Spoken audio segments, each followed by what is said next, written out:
अपनी तरफ से लैंड, लेबर, कैपिटल और एंटरप्रेन्योर बेचते हैं किस तरफ? प्रोड्यूसर तरफ। लैंड, लेबर, कैपिटल और एंटरप्रेन्योर हाउस होल्ड देते हैं किसको? प्रोड्यूसर्स को। और इसको बोलते हैं वैसे क्या? Factors of production. Factors of production. उसके बदले प्रोड्यूसर्स इनको उसके बदले क्या देते हैं? लैंड पे देते हैं रेंट, वेजेस, इंटरेस्ट और प्रॉफिट। अगर मैं तुमको बताऊं जो हाउस होल्ड उन तक पहुंचाते हैं वो होता है रियल फ्लो। रियल बोलो, real flow. Flow of actual goods and services across different sectors of the economy. Money flow refers to the flow of money across different sectors of the economy. For every real flow, there is some money flow. सीधी बात है, यहाँ से land, labour, capital, entrepreneur, वहाँ से क्या? Rent, wages, interest और profit. बेटा वहाँ से क्या आया इन तक? अगर मैं तुमको हाउस होल्ड तक क्या आया बेटा? Flow of goods and services. Goods and कितना? सर्विसेज। यहाँ से क्या गया इन तक? Payment for goods and services. उन्होंने यहाँ से बनाया क्या बेटा? Goods and services. वो क्या है? Real flow. फिर तुम्हारे पास क्या है? Payment for goods and services. तो ये तुमको वहां से यहाँ पे आ गया, दोनों पे डाउट तो नहीं आता। तो ये हो गया कितना? Real flow. और फिर यहाँ से क्या आ गया? मनी।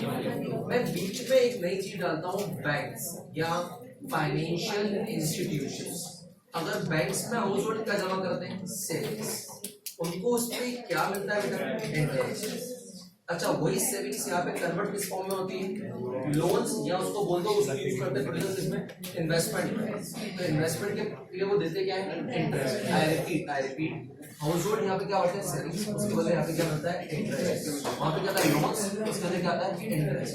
मैं अगला सेक्टर डालता हूँ इसके अंदर, फोर्थ सेक्टर बेटा, गवर्नमेंट सेक्टर। गवर्नमेंट आपसे लेती क्या है?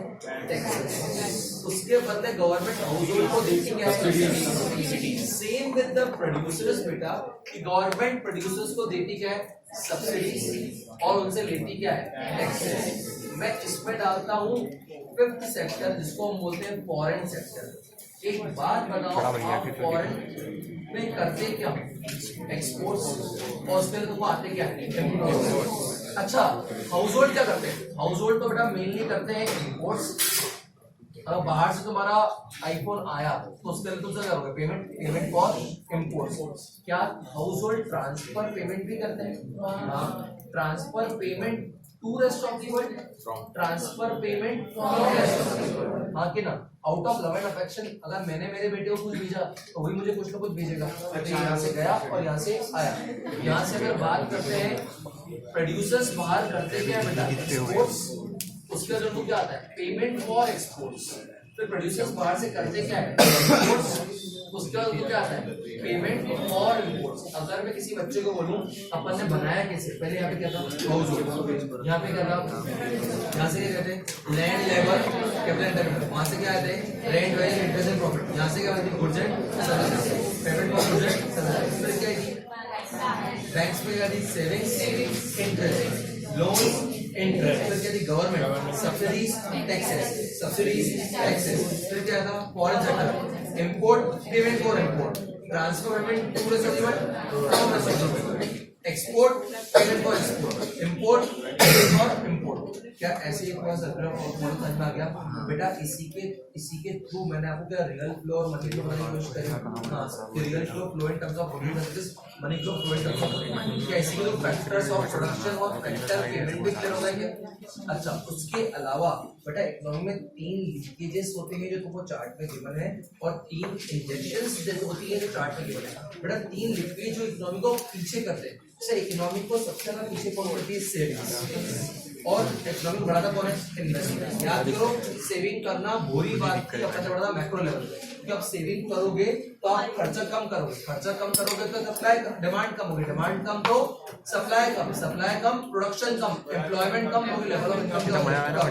तो सेविंग्स क्या होती है, लीकेज, इन्वेस्टमेंट क्या होता है, इंजेक्शन। अगर आपके देश में इन्वेस्टमेंट हो रही है तो उसका मल्टीप्लायर इफेक्ट आएगा, तो अच्छी बात है। सर सेकंड लीकेज क्या होता है तुम्हारे लिए, टैक्सेस। सरकार जितने ज्यादा टैक्सेस चार्ज करती है उतनी तुम्हारी पर्सनल डिस्पोजेबल इनकम क्या होती है, कम हो जाती है। सर ऑन द कॉन्ट्री सरकार जितनी ज्यादा सब्सिडीज देती है, एक्सपेंडिचर करती है, उतनी ज्यादा तुम्हारी पर्सनल इनकम बढ़ जाती है। तो तुम्हारी सब्सिडीज देना मतलब क्या होगा, इंजेक्शन। टैक्सेस का लीकेज। थर्ड तुम्हारा इंपोर्ट। अगर तुम इंपोर्ट कर रहे हो मतलब तुम अपने देश में गुड ले रहे हो, तुम बाहर वाले गुड ले रहे हो, मतलब तुम्हारे देश की डिमांड तुम कर रहे हो, कम कर रहे हो। तो इंपोर्ट का होता है लीकेज और एक्सपोर्ट का होता है इंजेक्शन। अच्छा इतनी मुझे तो ये बात भी याद कराने की इच्छा हुई कि एक बात की, एक होता है बेटा स्टॉक कंसेप्ट, एक होता है stock is something, stock something which is measured at a particular point of time, at a particular point of time. flow is something which is measured over a period of time.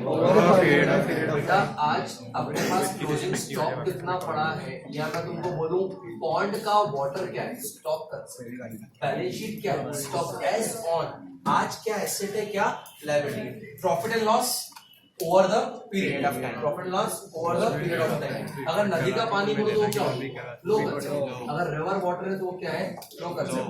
तेरी wealth stock आज तक, तेरी income क्या है, flow concept, तेरी income क्या है। लेकिन तू अगर इनकम एज ऑन निकाल रहा है कि आज कितनी इनकम है, तो क्या होगा, stock.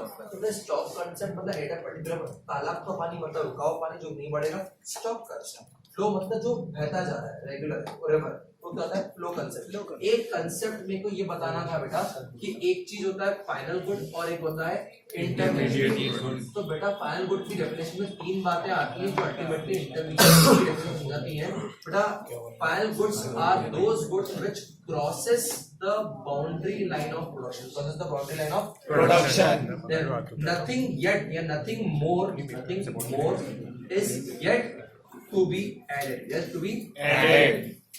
And they are the used for final consumption. मतलब ये तीन चीजें होनी चाहिए जो फाइनल में आती है। पहली बात तो बाउंड्री लाइन ऑफ प्रोडक्शन पार कर चुके हैं, मतलब वो पूरे बन चुके हैं, अब उसमें कुछ भी ऐड होना बाकी नहीं है, और वो फाइनल कंज्यूमर के द्वारा फाइनल कंजम्पशन के लिए यूज किए जाने वाले हैं। Intermediate goods are those goods which do not cross the boundary line of production, उनमें और भी कुछ ऐड होना बाकी है एक बार, ठीक है ना, which is something is yet to be added। अंतर क्या, फिर एग्जांपल हमेशा बच्चे पूछते हैं, एग्जाम में क्वेश्चन भी आता है कभी 3 मार्क में, तो अच्छा है can a same good be a final good and intermediate good, yes. Example bread, अगर मैं बोलूं ब्रेड, अगर ब्रेड मैं खरीद के खा रहा हूं तो कौन सी गुड, मैं ब्रेड को खरीद के ला रहा हूं, उसमें मैं चीज लगा रहा हूं, मटर लगा रहा हूं, तो क्या होती है सैंडविच बना रहा हूं और फिर सैंडविच बना के बेच रहा हूं, तो ब्रेड का इंटरमीडिएट गुड।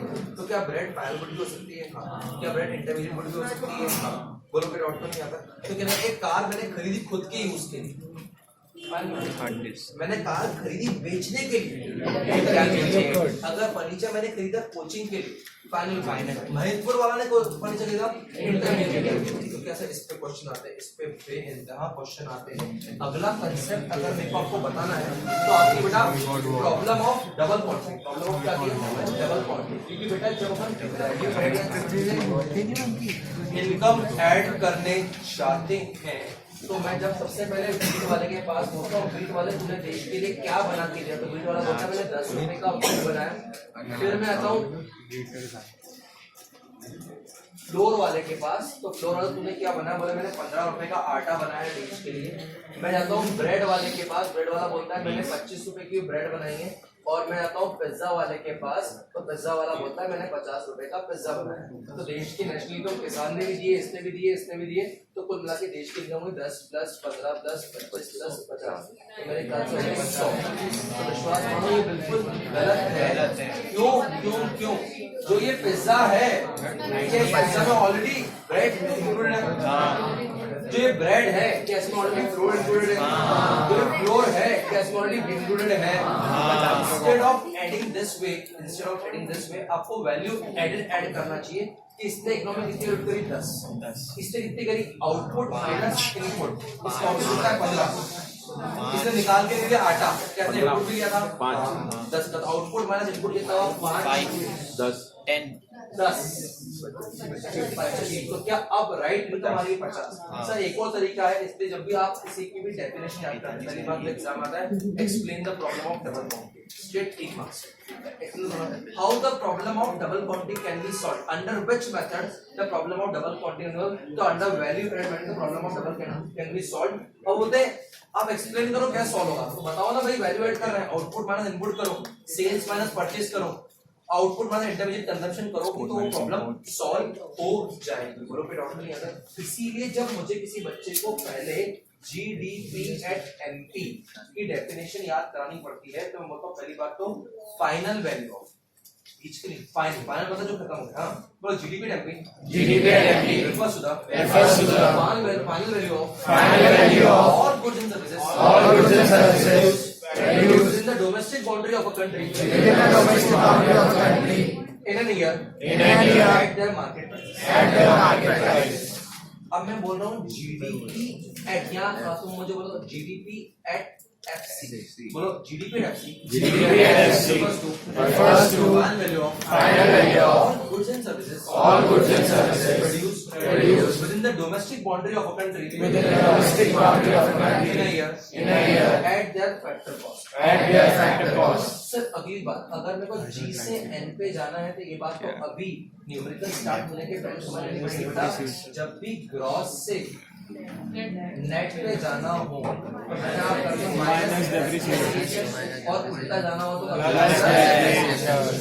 डेप्रिसिएशन का दूसरा नाम होता है कंजम्पशन ऑफ व्हाट अगर मैं देखो बोलूं देखो डोमेस्टिक से अगर नेशनल पे जाना और अगर नेशनल से domestic net factor income from abroad. Sir NFI मतलब क्या? सर एक बात और बताओ हाथों में समझाता हूँ इससे पहली बात सर डोमेस्टिक और नेशनल में क्या फर्क होता है? डोमेस्टिक मतलब जो आपके देश की बाउंड्री के अंदर बना मतलब जो भारतवर्ष की बाउंड्री के अंदर बना इस भारत की अगर हम ऐसा नक्शा तैयार करें तो इस नक्शे के अंदर बनने वाली कोई भी चीज डोमेस्टिक इनकम कहलाएगी जो इसके बाहर बनेगी वो क्या कहलाएगी? ऐसा किसने बोला? मतलब जो आपका देश के बाहर बना वो नेशनल आपकी देश की इस देश की बाउंड्री के अंदर बनने वाली चीज डोमेस्टिक सभी डोमेस्टिक और नेशनल में फर्क क्या होता है एक बात ध्यान रखना क्या ऐसे बहुत सारे इंडियंस जो बाहर काम कर रहे हैं जो पैसा इंडिया के लिए कमा के लाते हैं तो जो बाहर की इनकम जो अपने इंडियन डॉक्टर इंजीनियर सीए बहुत सारी अपनी कंपनियां बाहर से कमा के ला रही हैं net factor income from abroad उनकी ऐड कर दो और जो देश में जो बाहर की कंपनी है चाहे वो तुम्हारी गूगल हो माइक्रोसॉफ्ट हो दूसरी कंपनी जो लेके जा रही है उसको कर दो net factor income from abroad minus net factor income to abroad. बोलो अब सर एग्जाम में क्वेश्चन बहुत खतरनाक आता है what does be a part of a domestic income और नेशनल इनकम। तो बेटा जिंदगी में एक रूल रखना जब भी देखो चेक करना है कि ये डोमेस्टिक इनकम का पार्ट है कि नेशनल इनकम का पार्ट है तो कहाँ कमाया जब ये पूछते हो। अगर देश के अंदर कमाया तो किसी ने भी कमाया चाहे वो गूगल ने कमाया हो माइक्रोसॉफ्ट ने कमाया हो वुडलैंड ने कमाया हो एलजी ने कमाया हो क्या वो देश डोमेस्टिक इनकम है? अगर देश के अंदर कमाया तो देश की डोमेस्टिक इनकम है बट अगर वो चेक करो नेशनल इनकम तो किसने कमाया? अगर वर्ल्ड के किसी भी कोने में बैठे हुए किसी भी भारतीय ने कुछ कमाया है तो क्या वो इंडिया के नेशनल इनकम का पार्ट है? अगर वो साउथ अफ्रीका के जंगलों में किसी ने कमाया तो इंडिया के नेशनल इनकम का पार्ट है। सर इसमें came the embassy. Sir India की बाउंड्री मतलब क्या? बेटा इंडिया की बाउंड्री मतलब मैं आपको बताऊं ऐसा पूरा इंडिया जो है प्लस वर्ल्ड के कोने में चाहे वो अमेरिका हो यूएसए हो जापान हो हर जगह बसी हुई एम्बेसी का दिल सीधे इंडिया से जुड़ा है इंडिया से। तो वर्ल्ड के किसी भी कोने में अगर एम्बेसी है भले वो इंडिया के अंदर नहीं है लेकिन वो इंडिया के अंदर का पार्ट मानी जाती है। मतलब आप तो ये मान लो कि अगर यूएस में कोई एम्बेसी है और वहां पे कोई जना कमा रहा है तो क्या वो इंडिया की डोमेस्टिक इनकम है? हाँ बोलोगे सर यूएस में इंडिया में तो है नहीं।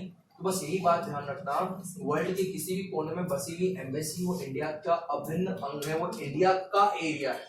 अगर आपने कोई सी देखी कौन सी ये टाइगर रिटर्न्स कौन सा ये जैसे टाइगर होता है ना वो देखियो चाहे तुमने एयरलिफ्ट देखी हो तो ये सब एम्बेसी अगर इंडियन एम्बेसी है तो इंडिया का पार्ट जो चीज है ये क्लियर मान लो क्या डोमेस्टिक और नेशनल इनकम पे क्वेश्चन बहुत सारे आते हैं हाँ स्टॉक ऑफ गोल्ड आते हैं फाइनल और इंटरमीडिएट गुड्स पे आते हैं इसके बाद अगर मुझे एनडीपी एंड एफसी दिखाना हो तो लो NDP and FC final value of goods and services Final value of goods and services produced domestic territory of a country excluding depreciation सीधी बात है उसी डेफिनेशन में क्या लिखते हैं एक्सक्लूडिंग डेप्रिसिएशन मतलब माइनस करते हैं मैंने तो अगर पहली बात तो ग्रॉस से नेट पे आना तो माइनस है नेट से ग्रॉस में आना तो प्लस है डोमेस्टिक से नेशनल प्लस एनएफआई है नेशनल से डोमेस्टिक माइनस एनएफआई है अगर बेटा मार्केट प्राइस से फिक्स कॉस्ट पे जाना है तो माइनस एनआईटी और फिक्स कॉस्ट से मार्केट में जाना तो प्लस एनआईटी एनआईटी का मतलब क्या होता है net indirect taxes. अब ये जितना तुमने बोर्ड पे मैंने लिखा है सब खड़े होके बिना कुछ बोले बिना किसी आवाज खड़े होके लिखा है खड़े होके